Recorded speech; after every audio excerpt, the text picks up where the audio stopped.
The velocity of liquid coming out of small hole vessel containing two different liquids densities 2 rho and rho shown in figure।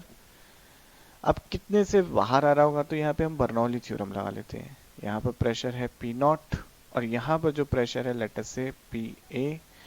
यहाँ पर अब देखिए मैं मानता हूँ यहाँ पर जो फ्लो की है बात करूँ मैं तो यहाँ पर फ्लो जो है रिलेटिवली एज कंपेयर टू, मैं इस पॉइंट की बात करूँ तो इस पॉइंट का फ्लो नेग्लिजिबल है, जैसे मैं जीरो मान सकता हूँ, पर इस साइड पे फ्लो है आपका लिक्विड का, तो हम इस साइड का फ्लो मान लेते हैं, लिक्विड का फ्लो है v। इस साइड पे प्रेशर जो है वो है, इस साइड पे जो ये स्लाइड हो रहा है ये धीरे धीरे हो रहा है, हम ये मान सकते हैं, ठीक है। लेकिन यहाँ पर थोड़ा तेजी से हो रहा है, तो इसको इस तरीके से सॉल्व करेंगे। तो आप देखिए तो यहाँ पर या फिर हम ये कह सकते हैं यहाँ ना लेके बच्चों यहाँ पॉइंट मान लेते हैं, यहाँ पर पॉइंट है और ये अपना रेफरेंस लेवल ले लेते हैं। तो ये आपका नीचे आ रहा होगा पर इसकी वेलोसिटी मैं कम मान रहा हूँ, इसकी वेलोसिटी कम मान रहा हूँ, नेग्लिजिबल मैं कह सकता हूँ। इसकी जो वेलोसिटी है v और पॉइंट मैंने कह दिया लेट अस से a, तो v ये अप्रोक्सीमेटली जीरो मान रहा हूँ, बहुत स्लोली गिर रहा है ये। तो इस पॉइंट पर प्रेशर आपका पी नॉट एटमॉस्फेरिक प्रेशर है, तो यहाँ पर ठीक है प्रेशर एनर्जी हो गई पी नॉट। अब यहाँ पर पोटेंशियल एनर्जी कितनी होगी वो देख लेते हैं।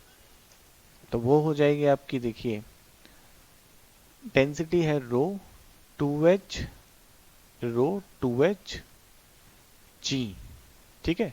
ये आपका रो जी एच होता है ना, तो potential energy per unit volume की बात हो रही है, तो ये हो जाएगी रो डेंसिटी है, हाइट है 2h इंटू जी प्लस इसी तरीके से इसका जो वो है डेंसिटी है 2 रो, हाइट है h into G is equal to, अब देखिए यहाँ पर क्या है वेलोसिटी v है, तो हम लिखेंगे P nought plus 1/2 rho V square. P nought से पी नॉट कैंसिल हो गया, रो से रो कैंसिल हो गया और ये हो गया आपका 2h जी, तो ये हो गया 4 रो से रो भी कैंसिल कर दिया हमने, तो ये हो गया 4h G is equal to V square by 2 and V square is equal to 8h ji.